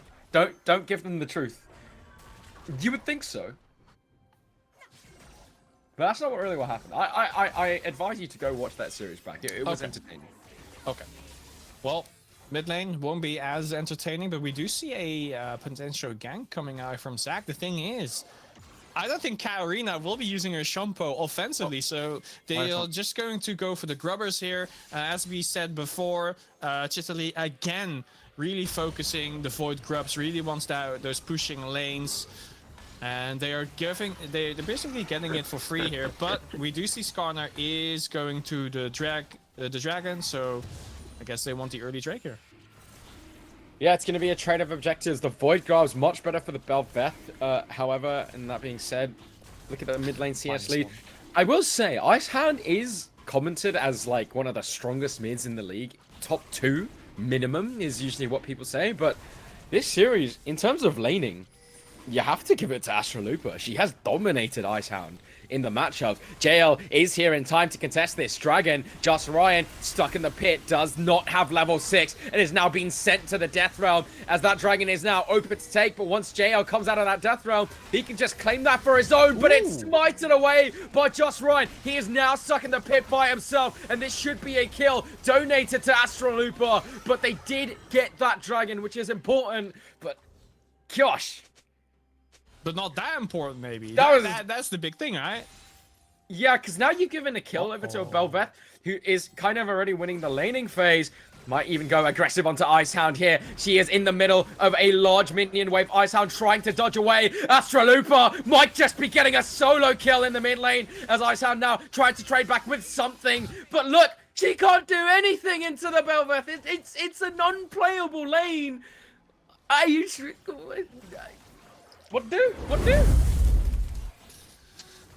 Yeah, let's go into the replay, and here you can see Astralupa is already making sure he pushes out Icehound. So she will be the first one in this fight. JL, very good chasing away the Skarner. The thing is, they are not able to pull the Drake out far enough, and then he loses the Smite fight as well.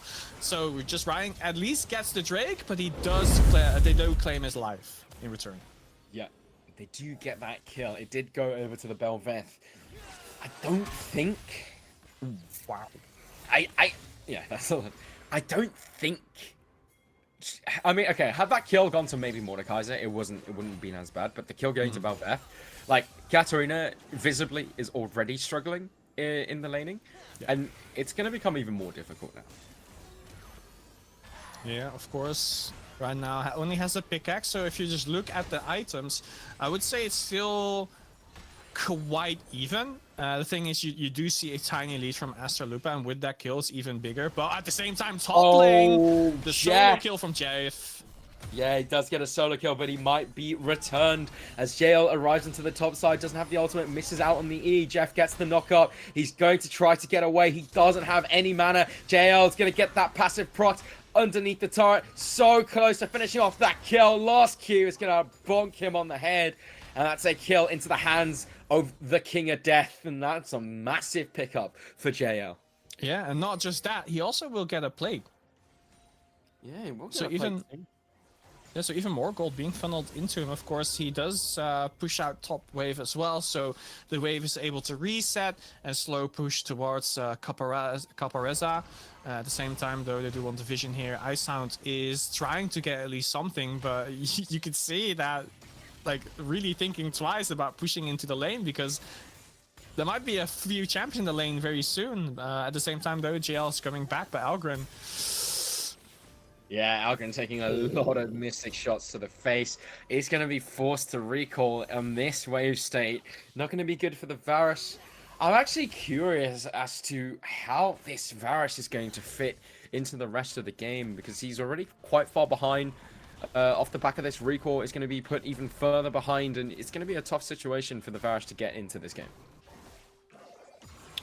Yeah, at the same time, Astralupa definitely not worried about stepping forward. You do see Lord Lightly is hovering, but of course it's only Nami. At the same time, though, just Ryan got knocked up.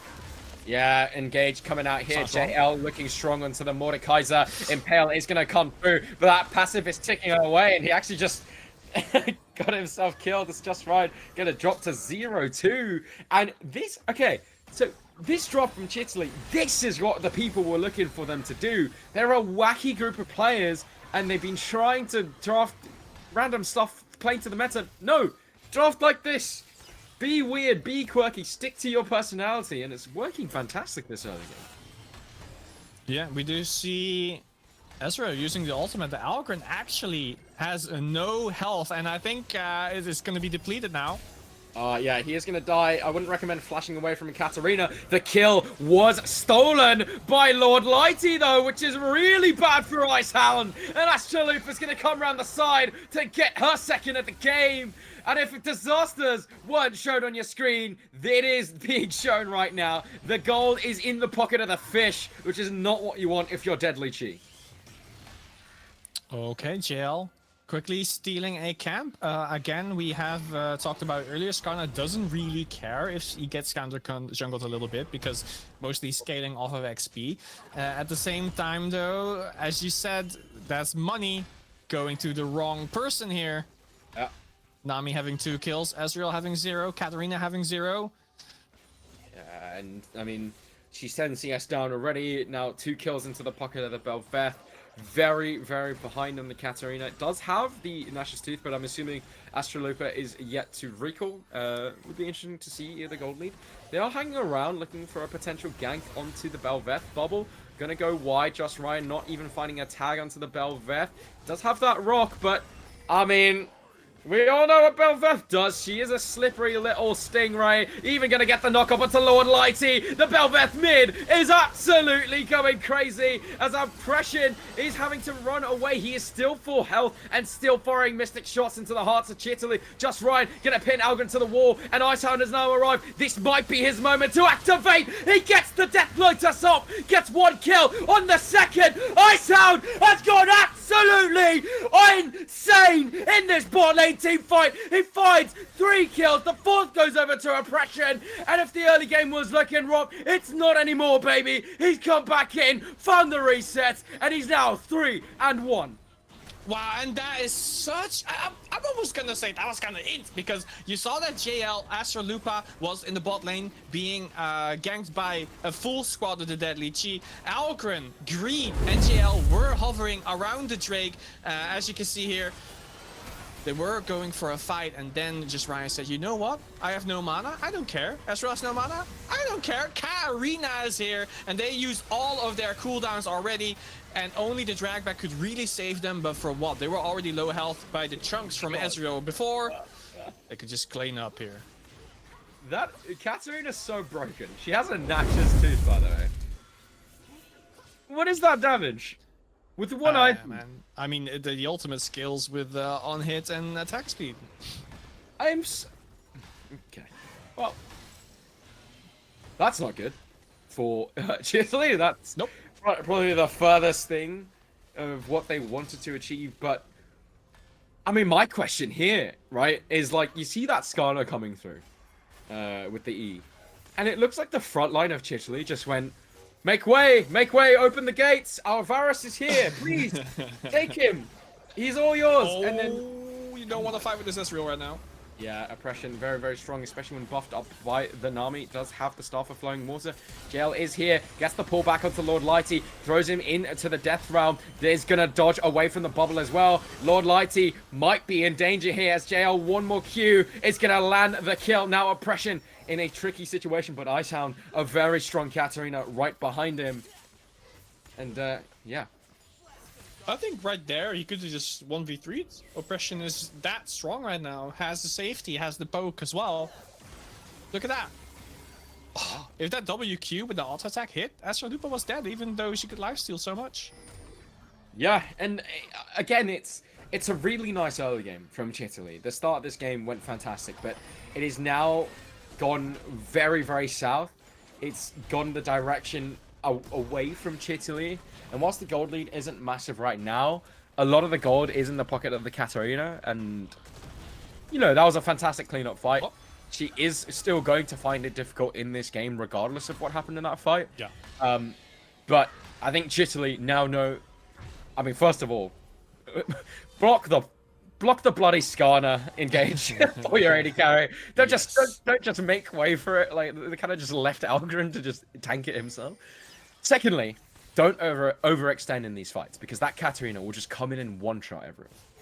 Yeah. Oh, speaking of, we do see Ezreal chunking out. Algren here. Algren, though, having to use the barrier, sidestepping the ultimate as well.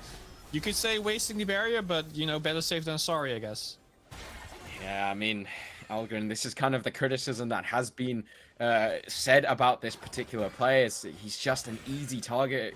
His positioning on the map is questionable at times, but speaking of questionable, there seems to be some sort of fight happening in the top side. Jeff in a 1 versus 2. Greed, a very squishy. Zac for now only has the Merc Trench, which does nothing against the Cassante, doing so much damage. Greed does manage to get the jump away. Q3 not going to land.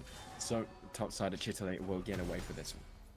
Yeah, and that really was just Zac being the support, can't really do anything, especially with Aurora being chunked out, having no mana, could not fight. So Jeff, being as healthy as he is, especially with the Rukern active, can just trade as long as he wants. This is basically a free lane for him now. So that means that apart from mid lane, Astralupa against Icehound, every single lane of Deadly Chi has been winning. So the big thing for me will be, right, so they went and got 6 Void Grubs, meaning that they want to be pushing, they want to be attacking towers and do as much damage as they can. Right now, though, they only really have one champion with which they can do it, and that is the Bel'Veth. So if they can match the Bel'Veth, Chitaly has no chance right now, but we'll be seeing it. Yeah, I mean, Chitaly, they are up against it. They're not that far behind in the grand scheme of things.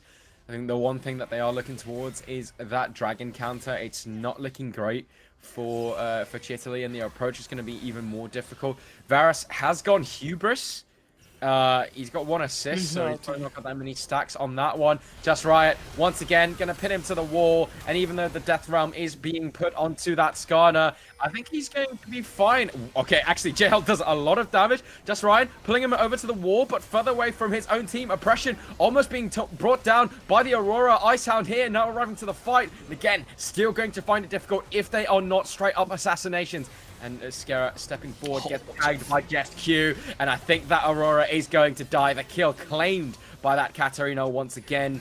Jeff gonna land that Q3 as well. Icehound getting buffed up by the Nami, maybe feeling confident to go in, but these two are quite tanky units, so it's gonna be difficult to just break them down. Astrolooper did get that bot lane turret in the meantime, but at what cost? Because you're losing this massive swing of gold. 700 gold into the pocket of Deadly Chi. Might be happening. Teleport is being channeled behind enemy lines. This is going to be Astrolooper on this Belveth. What can she get done with Deadly Chi? They're just going to show some great discipline and make sure they exit through the other side. But there is a dragon now to play for. Chitaly will be focusing towards that. Yeah, at the same time though, Ezreal went back to base, and look at that, Algren? found Algren. What? What were you doing over What there? on earth is that pathing? Just decided to go through the middle of the lane, and he just gets caught by oppression, and what looks like a favorable dragon contest is now gone the opposite way. Chitaly are going to find it difficult. Greed gets a knock up onto one. He's going to pull back two as well. The tidal wave is going to knock out absolutely everybody. Jeff pulls back two with the W, and Icehound goes in with the Death Lotus. He's got one, he's got two. The resets are starting to activate. Astrolooper hasn't found a way back into this fight. That's another kill into the hands of the Katarina, as the Zac is going to drop as well. Dragon secured, and a mistake from the Varus means that the rest of Chitaly have to pay for his sins. Oppression is going to go aggressive onto Astrolooper. She is just going to slither away back to her own turret. But this game, I feel, was quite close up until this very moment, where it's now just swung completely in the favor of Deadly Chi. What a disaster. Not only did you pick Varus, who without the flash is easy gankable, then you also path in such a dangerous way, taking such a big risk and only to detriment to your own team.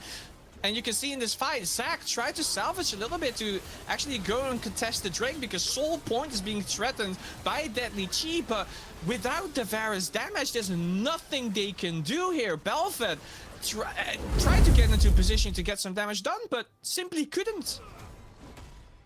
Yeah, couldn't. I do feel bad for Astrolooper. It's kind of a similar thing of the last game, right? It's like dominated laning phase. I mean, understandably doing that against Cat, there are probably other champions that could do it. But, I mean, you saw Icehound, he couldn't do anything this game. Yeah. But then it's the rest of the map that is, unfortunately, not doing too well. I mean, JL... actually last game and this game played pretty solidly. It's just there's not much he can do when, you know, top lane didn't go the way of the Aurora. 177 CS to 125. That is a massive deficit for the Aurora. Bot lane, look, they're 0-7 collectively not going the way they wanted, as Jeff going to use the all-out onto JL. Hey, that's one of their strong ones. I'm not sure if you want to just take that. The teleport has to be used, but yeah, that's just going to be a kill into the pocket of the Mordekaiser. He is now in the face of multiple members. Really nice pullback, though. This could be a bit of an overextension from Deadly Chi. JL is staying alive. Icehound has to go into the stasis. The Mordekaiser still alive. Greed has to sacrifice himself to make sure that his king survives, as JL is going to survive. That was looking slightly dicey. That big shutdown, true shot barrage is not going to find its mark. But yeah, if that shutdown had got into the Mordekaiser's pocket, this game might have turned around. Yeah, and that was so close as well. The thing is, in the end, it didn't really matter. And now we can see what these forward groups were doing, because Astrolooper was sitting bot lane, pushing turrets. And Astrolooper, of course, is able to just shut down this Katarina, make sure she won't be doing anything, but this time would be doing it under the tower. Yeah, under the turret now. Skera in a danger, gets impaled by the Skada. Oppression is going to go onto a killing spree. Algren is going to arrive to try to clear this wave out. But actually, the turret is able to do it on its own, so that turret doesn't fall in the bottom lane. I'm seeing a potential 1v1 happening. Astrolooper going to challenge Icehound to a fight. Icehound has been the victor of a lot of these team fights, but in the 1v1 duel, it does seem like Icehound is showing respect to the Queen of the Void.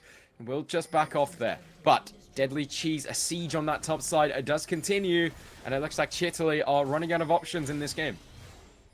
Yeah, right now they are looking for an angle to gank the Skarner potentially. But the thing is, it's a 3v4, and he will just go onto you. Yeah, Chain of Corruption is going to get tagged onto Jeff. That's underneath the turret. So a lot of damage onto him. He is now chunked down to half HP. Aurora is back into the mid lane.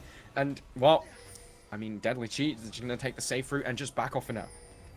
Will they, though? Maybe not.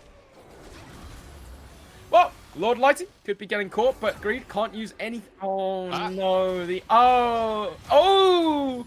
Oh. Oh.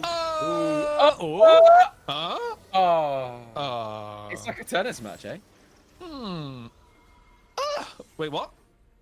Okay, well, JL's just going to go fishing for more, but that fish is going to land the bubble onto the Mordekaiser. Greed is behind him, so he should be able to get some support, but he's feeling confident to take this one despite his health.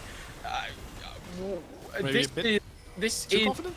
questionable beyond belief, and now Greed potentially in danger. JL is going to have to die. Icehound goes godlike, and they're just going to get a Baron for free. I don't really know what that was.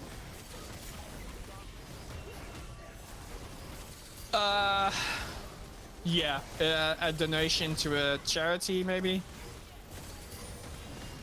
Well, whatever the case, a Baron being donated to Deadly Chi, Caparezza is trying to scout out, but of course they know that, yep, this Baron is not going to be stolen, the smite.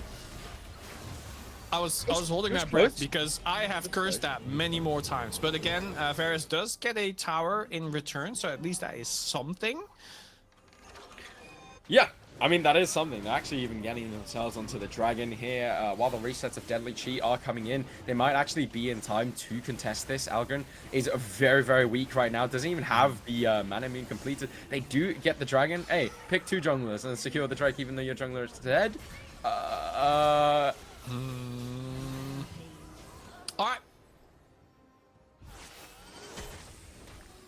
I guess the turtle was a bit faster this time than the rabbit. They were there to gank them, and the top laner died for no reason. Doesn't matter. Algren, you don't have a flash. Okay, now you don't have a flash anymore, but you know it's wasted as of now. So next time you won't be able to use it. Astrolupa trying to get something here. Yeah, they are going to look. They're feeling confident to contest. Astrolupa does get the knock up to Icehound. JL chunked down to half HP already. He's going to get knocked up by the bubble, and he's immediately just wiped out. Just Ryan claims the kill credit for that one. The minions are pushing through the mid lane base. Algren is going to use the Chain of Corruption defensively as he retreats back to that bot side turret. Astrolupa now on her lonesome in the mid lane. Gets a beautiful knock up onto 4, but is just sustaining through the Death Lotus. That's the shape of the Belveth as Zac is popped into the boblets, but is going to die. Just Ryan gets his second kill of this fight. Another great knock up from Astrolupa, but there's only so much she can do. Algren not really landing the arrows as Ezreal is, as Oppression doing so much work in these fights. Astrolupa doing everything she can to hold down the fort, and she is doing a fantastic job, but there's only so much a Belveth can do. And it's like, what can you really analyze here? Like, it's just people making a very, very, I want to say risk, but it's just a mistake sometimes. Just going up way too far ahead, thinking like, oh yeah, I can 1v5 here. Being, you know, the main character syndrome. I feel like someone needs to go to that Chitaly team and just circle that bot side river and just be like, this danger zone, because I've seen Algren die there, I've seen Aurora die there. I was like, all right guys, this area bad, no go by yourself, understand, question mark. Like, yeah, and it is, like you said, it's just individual errors, and whilst there's an aspect of some comedy behind it, it's definitely not mistakes that they want to be making. JL is going to try to challenge Jeff to a 1v1 duel, but Jeff is just winning out, doesn't get the pull over the wall. I'm not sure if that was an interaction with the Mordekaiser ult, but Jeff is surviving for now. That W is going to do a big chunk of damage, but yeah, in what seemed like Godzilla. Oh my god, Icehound is just one-shotting people in the bottom side. The bot lane of Chitaly have just had a disaster of a series, and it's getting worse and worse. Yeah, a little bit of a flex there as Icehound gets himself a double kill. Of course, you can keep Icehound out of the lane. Doesn't matter because the game isn't about just one lane, and he's really showing why. At the same time, we do see an engage, but I think that is going nowhere. Well, the wall, actually. Yeah, JL gets pinned to the wall, doesn't have the ultimate this time. He's quite strong, but Katarina is stronger. Nice pullback, but champ design. Cheap Blue Essence champions seem to be able to do a lot of things, as Greed is going to come in to try and save Astrolupa. That Belveth has a lot of durability. The True Shot Barrage almost finishing off the Queen of the Void. The burn is ticking away, but she is going to survive. We're looking at a game-ending push, and with 5 members strong, Deadly Chi break down this third inhib. The tidal wave not going to find anyone. Algren dodging away from the bubble. Astrolooper still trying to see if she can do anything meaningful to keep their hopes alive in the upper bracket. Oppression is just landing Mystic shot after Mystic shot. That first Nexus turret is now gone. JL is spawning in 10 seconds time. Astrolooper misses out on the knockup. Icehound still yet to enter this fight, but he's just going to focus down this Nexus turret as the shutdown going into the pocket of Algren, finally getting some stacks on the hubris. Icehound pulled underneath the turret and he's going to drop, but that Nexus is open to take Jeff into the all-out, going to try and backdoor and finish this game all by himself, and Oppression gets the W auto attack to land the spear into the hearts of Chitaly and progress further into the playoffs. What can we really look at in this game? Like, I don't want to say it came down to individual errors, because those errors happened already way after certain team fights were quite heavily won by Deadly Chi, I might add. Like, even though the Belfed was a good lane counter, in the end they were not able to stop him from going into ultimates, especially just waiting out all the CC from Chitaly. It was just over. Karina could just dish out all the damage that they wanted to, get the resets, and we just saw the end of it. Yeah, that was the end of it. Like, it's sad to see, of course. Chitaly, it's not over yet. They do have another series to play. It's not going to be easy. I think, if I'm not mistaken, they will now progress to keep the SLE hopes alive up against Donkeys from Shrek, a matchup they can definitely win. Deadly Chi are a formidable opponent. Like, whilst we sit here, of course, Chitaly made, a wealth of errors throughout both games. We can't ignore the fact that Deadly Chi are a strong roster. They are a roster that can punish you. They are very explosive in the way that they run teams over, and they definitely did that today. You could see laning has never, I've seen these two play before, and they've never actually beaten Chitaly in terms of their laning. Like, I've always felt like, Icehound against Baker last time struggled in the lane, against Astrolooper this time struggled in both lanes, but then you get this guy out of lane. You get this guy in the fights, and he just runs rampant. It is crazy. I will admit, some of those Katarina kills were literal last hits. But for the most part, he did play fantastic. Probably, I would say, my MVP of the series. And I think he did show why he is being commended a lot. But it's not to say that Astrolooper had a bad game either. I actually thought, if anyone on the side of Chitaly should be complimented, it should be Astrolooper. But yeah, yeah, I would almost say JL had a very stellar game too, until he inted at one point. I felt like he was just tired of not having fights and just wanted to brawl a little bit, but it was eventually a 1v4 and the Zac going out. I think if I would have to name a MVP, I actually don't give it to Icehound, even though, having a rough laning phase in both games and then getting back into it, working with the team. I think Oppression did a fantastic job at shutting down their enemy bottom lane, and especially dishing out so much damage on the enemy team as well. He could 1v3 at one point, and he wasn't even that fed. Yeah, wasn't really that fed, and I do think it kind of just results in a situation where Chitaly will have to lose. I do agree, though. Oppression did play fantastic. However, I do want to say, I'm not going to lie, the bot lane of Chitaly without Ghost looks really dysfunctional. Like, it's no disrespect to any of the individuals, but you can see that Greed and Ghost is a much better and much more cohesive bot lane than Algren and Ghost. And I think that was a major factor in this series. I dare I even say, if Ghost and Greed were playing, they'd probably win, or at least take a game off of Deadly Chi. But unfortunately, scheduling is one of the tricky parts of the SLE. I think that's common agreement. So it will just be for the 2-0. I think, as far as I'm concerned, that's it. Right, producer? That is it. So thank you again, Nick, for joining me. Always a pleasure to cast with you. Always a pleasure to share the desk with you. No worries. for the rest of people watching, enjoy the rest of your Sunday evening. Enjoy your week, and see you around. Catch you next time.